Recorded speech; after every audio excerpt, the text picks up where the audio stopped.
Hannah Clarke, a 31-year-old mother of three, a strong, independent woman who lived life to the fullest, was to have her life cut very short by the actions of one selfish individual who believed that they were dominant and superior.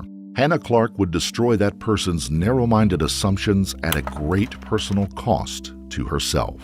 Before we start, we would like to send our sincere condolences to the loved ones of Hannah Clarke, who was cruelly taken from this world in the prime of her life. Camp Hill, Australia, an eastern suburb of the city of Brisbane in Queensland. The suburb was named after teamsters who frequently traveled between the cities of Brisbane and Cleveland who used to camp there while in transit. In February 2020, this former farming community was home to Hannah Clarke, a 31-year-old mother of three beautiful children, Aaliyah, Liana, and Trey. On the surface, Hannah was outgoing and with a bright and bubbly personality. However, like many people, if you scratched just below the surface, Hannah was dealing with problems that she would continuously try to put behind her. But tragically, these problems, not of her making, would soon catch up with her, bringing her life to a tragic and premature end. 19th of February 2020, 8:30 a.m., Camp Hill, Brisbane.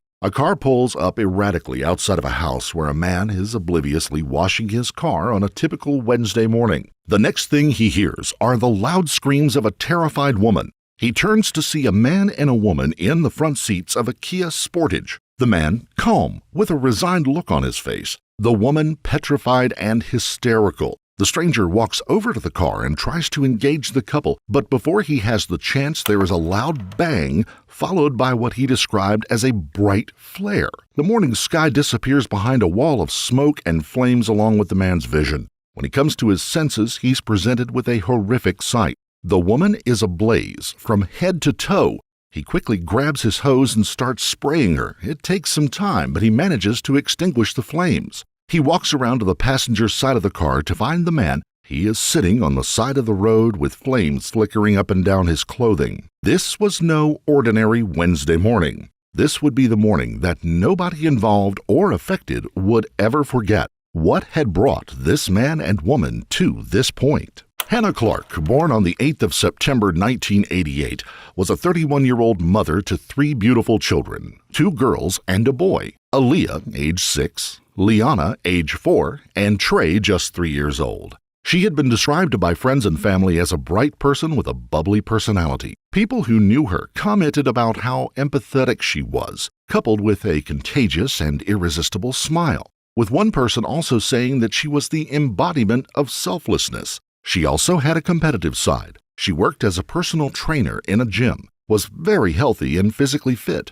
Her children were her world. Nothing came before them, and her entire life revolved around them. When she was 19 years old, she met a former rugby league player named Rowan Baxter, who had previously played for the New Zealand Warriors. He was 11 years her senior. Hannah and Rowan both took a liking to each other and began dating. This was despite her mother, Sue Clarke, having some serious misgivings about Rowan. Rowan was described by people who knew him as not being too bright. He was unable to remember his 4-digit bank PIN number, and when he bought a car, he didn't register it because nobody told him he had to. Being an ex-professional sportsman, he was obsessed with going to the gym and his physical appearance. He had large muscles, but he didn't acquire them entirely through hard work and training. He did, in fact, take steroids. Similar to Hannah, who did not take illegal substances, he also worked as a personal trainer at a gym. The big difference between Hannah and Baxter was that she was good at it. People liked her personality, and once she had a client on the books, they usually stayed with her. Rowan, on the other hand, did not make much money as a personal trainer. He struggled to get clients, and when he did get one, they often left him quite quickly because of his attitude towards them. A side effect to taking steroids to building muscle mass is being short-tempered. As a result, Rowan passed through a lot of gyms. After all, nobody wants a personal trainer who is making their customers uncomfortable or unhappy. Certainly, no gym would want a personal trainer who called their clients pigs on social media, which is what Rowan did. He specifically targeted female clients at the gym. He once commented on how he had to change the soap in the men's room 3 times, but not once in the women's room. Now, anyone thinking rationally and without bias would surely assume the gym just had more male clients than female, but not Rowan. Call it a mother's instinct, but Sue Clarke didn't trust Baxter. She thought he was smug, cocky, and walked with the swagger that you might expect from an ex-professional athlete, not to mention the fact that he was 11 years older than her daughter, who had just barely left her teen years. This was while Baxter was 31. At the time, Baxter was still going through a divorce proceeding with his soon-to-be ex-wife, but he was still living with her, something else, as you can imagine, that did not fill Hannah's family with enthusiasm. When she introduced him to them, he assured them that he was only living with his ex because he was trying to do right by the son that he had with her. Hannah's parents seemed willing to allow the relationship to go ahead. After all, what does a parent gain by trying to tell their young son or daughter who they can or cannot date? Often, it will simply result in a parent pushing away their child, something, of course, the family did not want to happen. As Rowan assured the family, the divorce came through and the couple carried on dating. In 2011, Rowan proposed to Hannah and she said yes. The pair were married the following year in Kingscliff in New South Wales, Australia. As previously mentioned, they would go on to have 3 beautiful children together.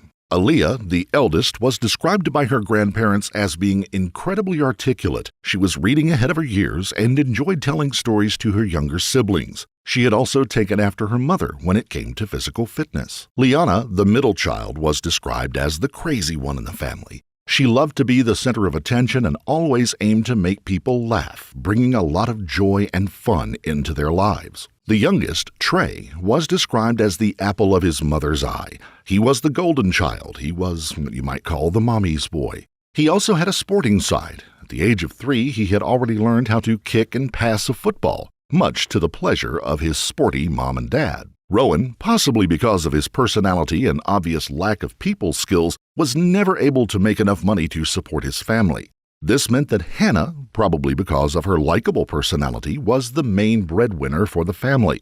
If, as we have already heard, Baxter did resent women, this would only have added to his frustrations. After all, his wife, a mere woman, was far better at his job than he was.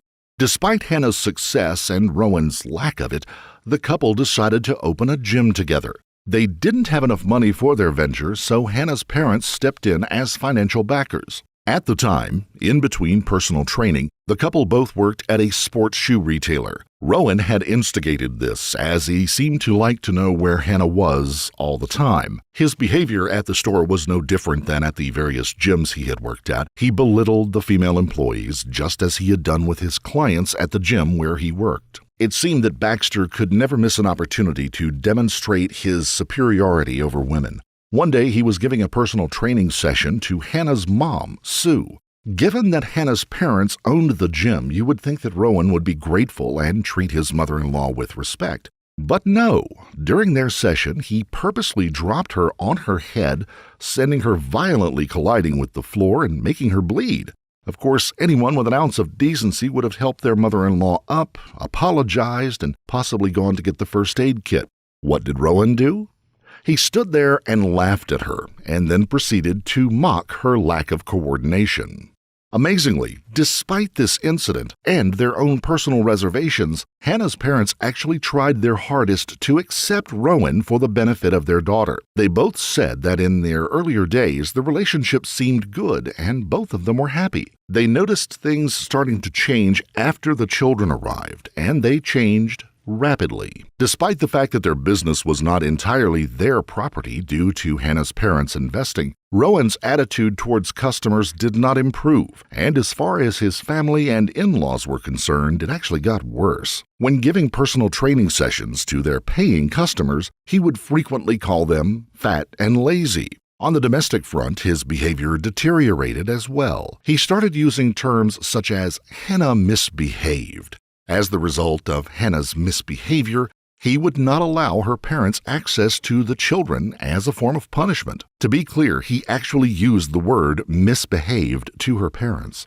The same reactions applied to Hannah's brother, who didn't like Rowan anyway. He managed to distance Hannah from her brother to such an extent that they no longer had any contact whatsoever. He even went to the extent of hand-picking the clients that she could train at work. and decided which of her friends she was allowed to see and when. Baxter wasn't even trying to hide his controlling behavior any longer. He was by now using every line from the Domestic Abuse Handbook. He was cutting Hannah off from the outside world bit by bit. He was demanding sex every single day from her, and if she dared to say no, he would take it out on the children and on her. Whenever she did consent, probably through fear and coercion, he would choke her in an aggressive way. Let's be clear, couples in bedrooms have all kinds of tendencies and ways of keeping things interesting. But in all cases, this has to be between two consenting adults in an environment where they both feel safe. What Rowan was doing to Hannah was not really consenting.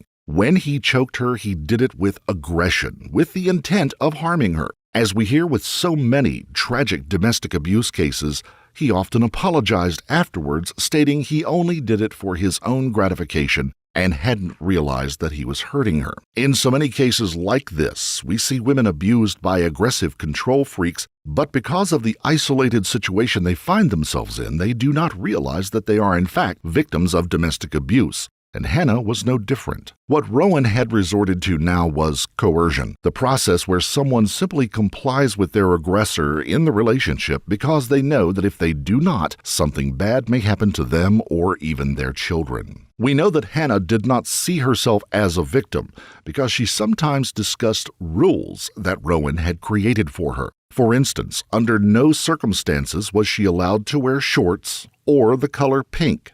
He told her that pink was a bright color which attracted the attention of others. She wasn't allowed to wear shorts because the sight of her legs would attract other men. Rowan Baxter was nothing more than a jealous, narcissistic misogynist. He did the same job as his wife, but was infinitely worse at it. He could never achieve the qualifications she had because he just wasn't good enough.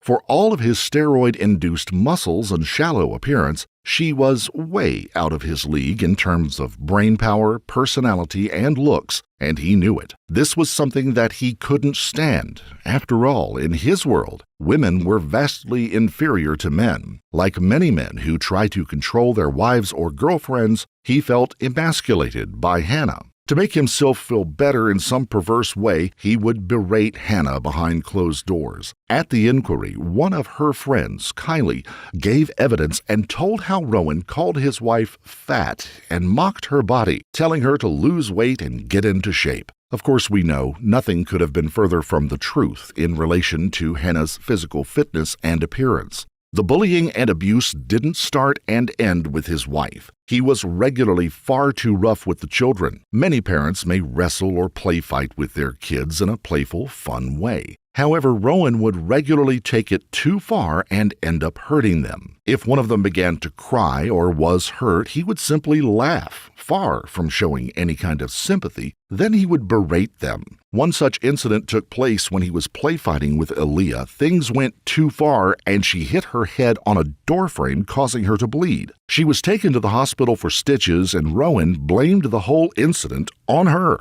As well as play fighting, he had another way of upsetting them. When he had done a workout, he regularly got an ice bath, something that a lot of sportsmen and women do to aid in muscle recovery. It is, however, unlikely that they do that to their children, especially against their will. Rowan would often force his children, even the youngest, Trey, no more than a toddler, who was often crying and screaming when he had to sit in the ice bath. Believe it or not, he used his children in ice baths as a sick marketing technique to try to drum up new clients for his personal training business, such as it was, posting comments on their company website such as, "Even my children partake in ice baths." Children, though, are not stupid. They may not have said a lot, but parents will tell you that they see and hear everything. Aaliyah, the oldest child, who we mentioned was very bright for her age, seemed to have grasped the situation that they all lived with. Out of all the three children and Hannah, Aaliyah stood up to Baxter more than anyone else. Because of what she saw, she did not like her father and often argued with him. Whenever she heard her parents having an argument, she would often try to intervene on her mother's behalf. She would slam doors in Rowan's face, tell him to get out, tell him not to ever come back again. A very brave little girl. By 2019, life for Hannah was becoming unbearable. She was being systematically suffocated by her controlling husband.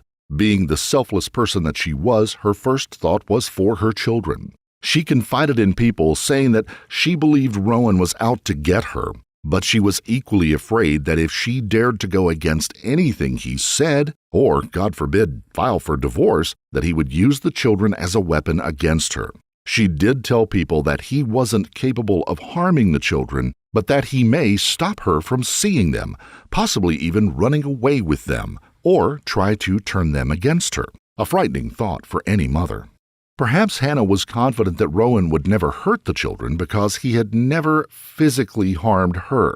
The abuse that she was being subjected to was, up to a point, financial, emotional, and sexual.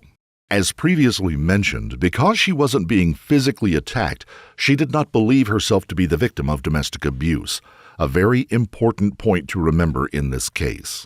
Later the same year, though, that would change. Rowan had been out at a jiu-jitsu class. He came home apparently full of adrenaline, and without warning, he tripped her to the floor, leaned over her, grabbed her forcefully by the throat, and told her, "You have no idea what I'm capable of." Hannah still did not think this was domestic violence, but it was worse than previous occasions. Maybe it was the implied threat that was the tipping point. Despite all of the bullying, the emotional abuse, she was still the same strong, independent woman that she had always been deep down. She was going to leave Rowan Baxter at the earliest opportunity. Hannah went and met with a police officer. She told her entire life story and what it was like with her husband. The officer told Hannah that being made to have sex every day against her will was, in fact, a form of sexual assault. As they continued talking, the officer explained the meaning and concept of coercive behavior. That's what Hannah was experiencing, as it was defined by law in a domestically abusive relationship. The chat with the officer lifted the blindfold from Hannah's eyes. She now seemed to realize that she was the victim of domestic abuse. As quickly as possible, she packed up the bare necessities for the children and herself and went to stay at her parents' house in Camp Hill. Perhaps what demonstrates Hannah's caring personality the most is that she didn't make a formal complaint to police. Even after the hellish ordeal that she had been put through, she felt that involving the law was kicking Rowan while he was down, empathy that he definitely did not deserve. All she wanted was to be rid of him, get him out of her life as soon as possible through the divorce courts. In November of 2019, with the relationship finally over, although not yet divorced, Hannah decides that she would allow Rowan to see the kids. Of course, at the time, without any court orders, there was little else that she could do. But surely, in the back of her mind, there must have been thoughts that Rowan could not be 100% trustworthy with the children. Around the same time, possibly in a bid to unburden himself, Rowan started visiting his church pastor, Christopher Ensby. Christopher was, at the time, and still is, a good, caring man. He did note later that Baxter had an alpha male complex and displayed tendencies of controlling behavior.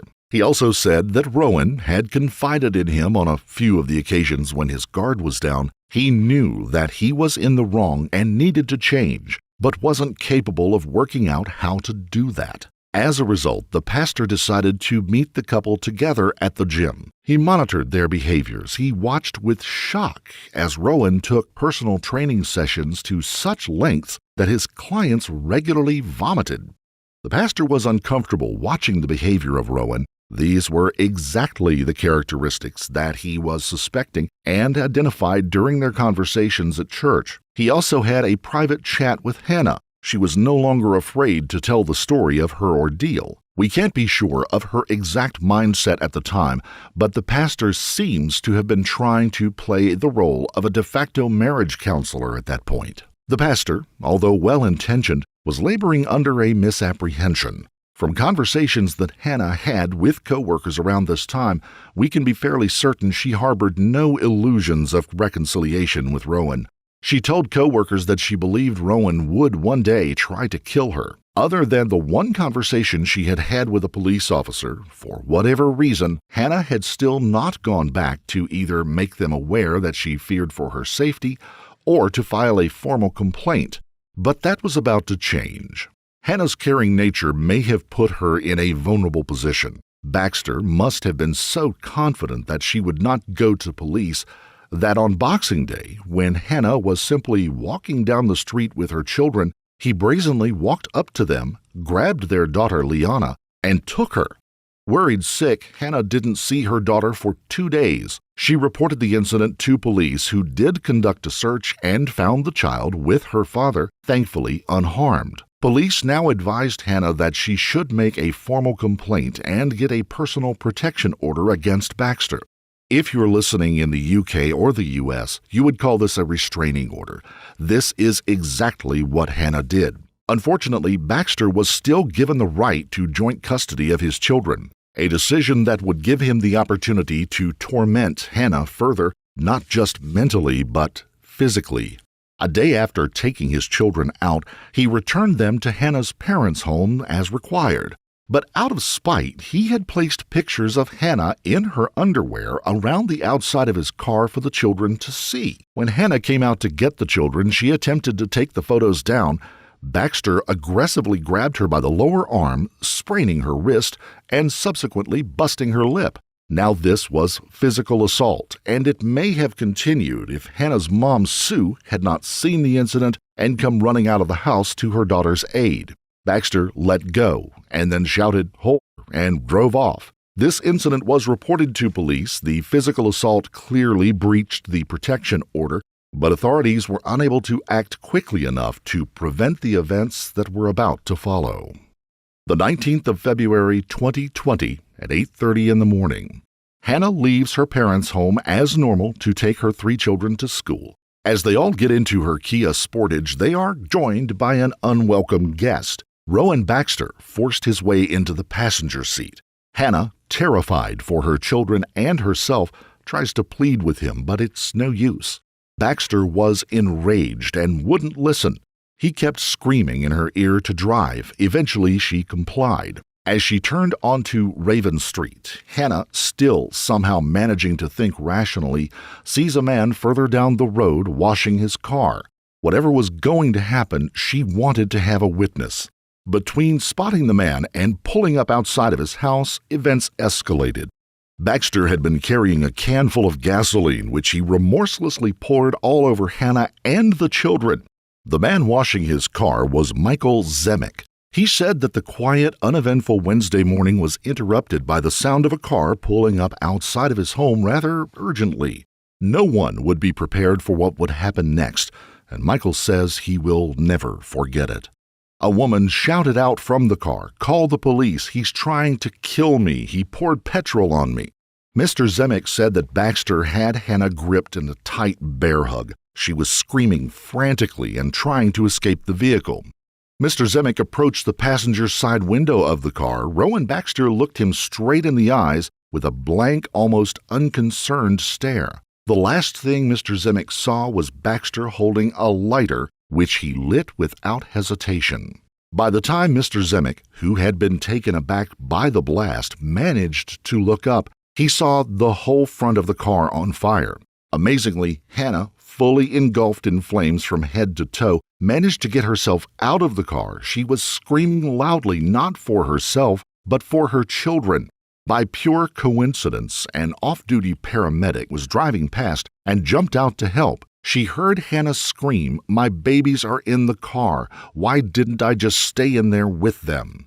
Mr. Zemek, thinking quickly, grabbed his hose and began trying to extinguish the flames that were ravaging her body. We should note at this point that Mr. Zemek had been standing at the passenger's side window. He, too, had suffered burns to his hands and face, but acted courageously to try to help Hannah before thinking of himself. The paramedic and Michael, while using his hose, encouraged Hannah to drop and roll in an effort to extinguish the flames faster, but she kept saying, "I didn't save my kids. I couldn't save my kids." Mr. Zemek didn't see any children in the car from his brief glance, so he wasn't aware of their presence beforehand. As soon as he realized, he did try to get to the car to see if there was any chance that the children were still alive and could be saved, but the intense heat and the ferocity of the fire made that impossible. By this point, Hannah was laying on the garden, severely burned, muttering the words, "My kids, somebody get to my kids." No one knew it at this point, but Hannah had suffered burns over 97% of her body.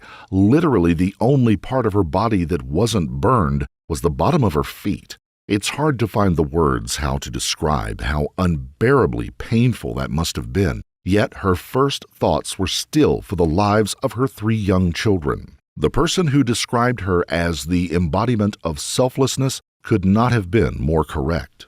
Despite her horrific injuries, police did try to reassure her, but they knew that she had virtually no chance of surviving. It seems that Hannah herself knew she wasn't going to live, but in an amazing show of strength and courage, she battled through the pain to give the police 3 separate statements. Senior Constable Angus Skeins approached Hannah, clearly dying. She was still making a desperate effort to make sure that everyone knew who had done this. Hannah said, "My ex-husband. He got in the..." The constable asked his name. Hannah replied and said that there was a protection order against him.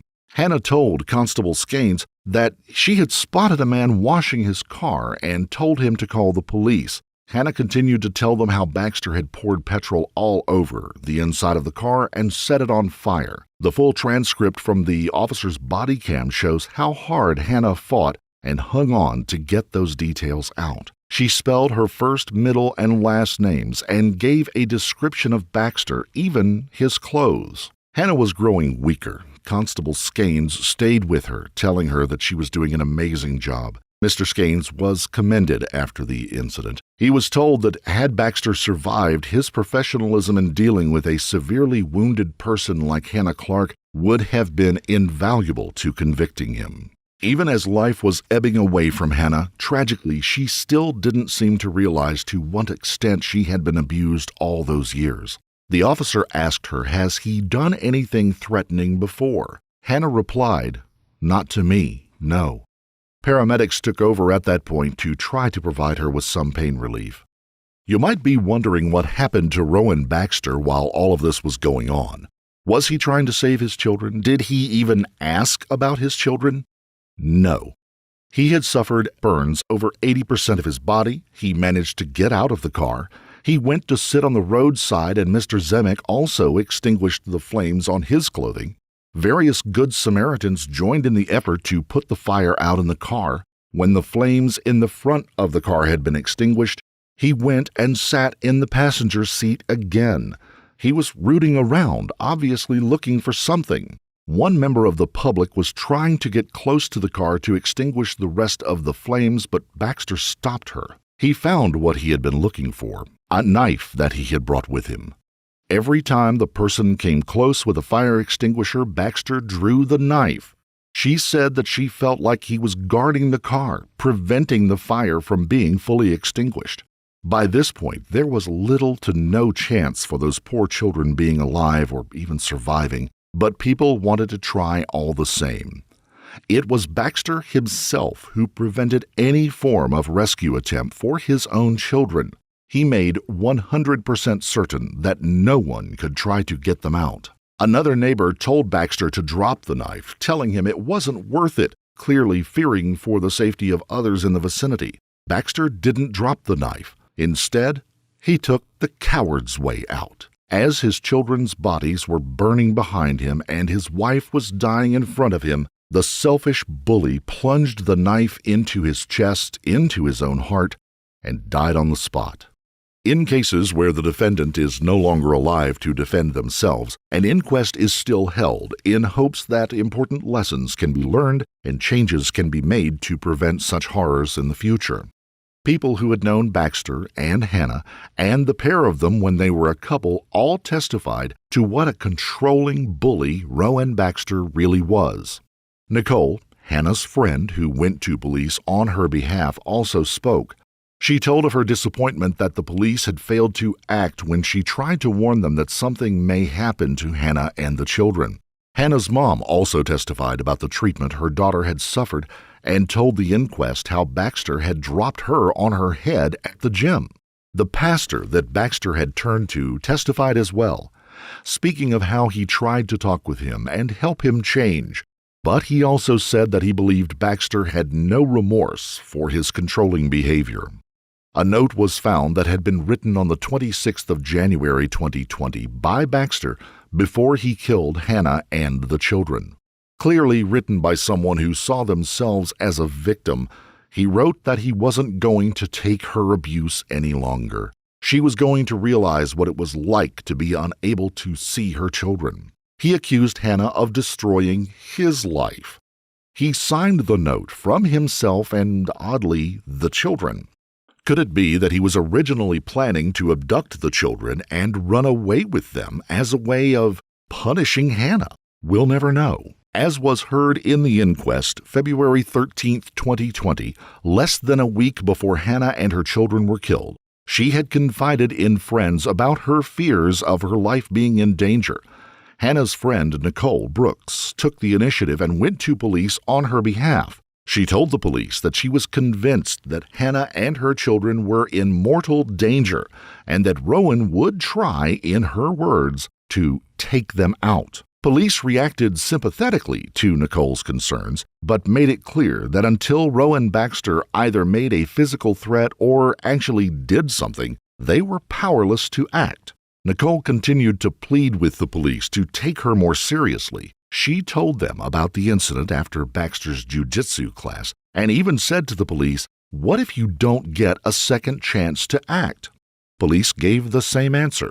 They couldn't act until Baxter did something. Law enforcement and the courts were there to uphold the law, not to act as vigilantes, no matter the situation. Had tighter laws been in place for the protection of women who find themselves in abusive relationships, perhaps the authorities could have done something more quickly. Perhaps Hannah, Aaliyah, Liana, and Trey would still be alive today. The senior paramedic on the site spoke of Hannah's bravery. He said that when he saw her, he knew that she was injured to such an extent that she would not survive. Despite this, he believes even now that her pain and her survival was of no concern to her. She was only thinking of her children and making sure that police knew exactly who had committed this crime. Hannah Clarke died in the hospital later that day. She was just 31 years old. Her children, Aaliyah, Liana, and Trey, just 6, 4, and 3 years old, respectively, all victims of domestic abuse.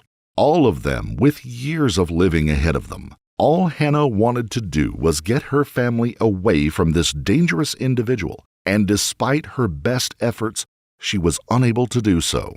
Courage can be spoken about in many contexts. Courage on a battlefield, courage in dealing with the loss of a loved one, the courage of facing a new challenge. For Hannah, courage was lying on a garden, her body 97% burned, knowing that she was facing her last moments on this earth, and worse still, knowing that her children had been taken away from her. She still managed to stand up to the coward who made her life miserable for all of those years. Her final act of defiance was to make sure that she finally told her story, proving that no amount of pain or heartache would make her inferior to anyone else. Hannah, along with her children, were buried together on the 9th of March, 2020. Since the tragic murders of Hannah and her children, the Clarke family, led by Hannah's mother, set up the Small Steps for Hannah Foundation.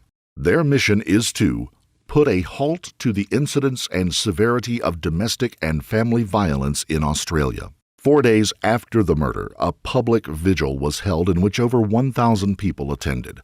A small corner of Australia will forever be dedicated to her in Camp Hill, named Hannah's Place. There is a dedication to her along with a shelter and newly planted trees in her memory. In December 2020, Hannah Clarke was named one of Marie Claire's Women of the Year.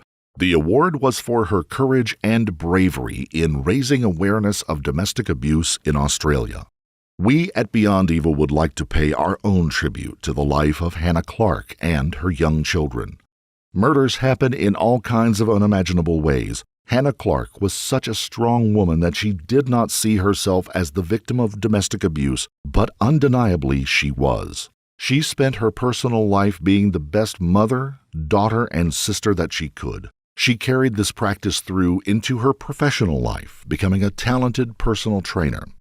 Someone who people wanted to be around, strong, independent, competitive, and much loved. In almost her final act in this life, she proved what everyone had already known. She wasn't inferior, and no woman is inferior to any man. If you suspect that you may be a victim of domestic abuse, remember this case. Remember Hannah Clarke, her bravery. Seek help. Do not suffer in silence. We dedicate this documentary to the courage and defiance of Hannah Clarke. May she rest in peace. If you found this case compelling, don't forget to like the video, comment down below your take on it, and please subscribe to the channel. Did you know that less than half of the people who view our videos are subscribed? It's easy and free. Also, hit that notification bell in order to stay up to date each time we reveal a new shocking case. Until next time, stay safe and keep your eyes peeled. You never know what's lurking in the shadows.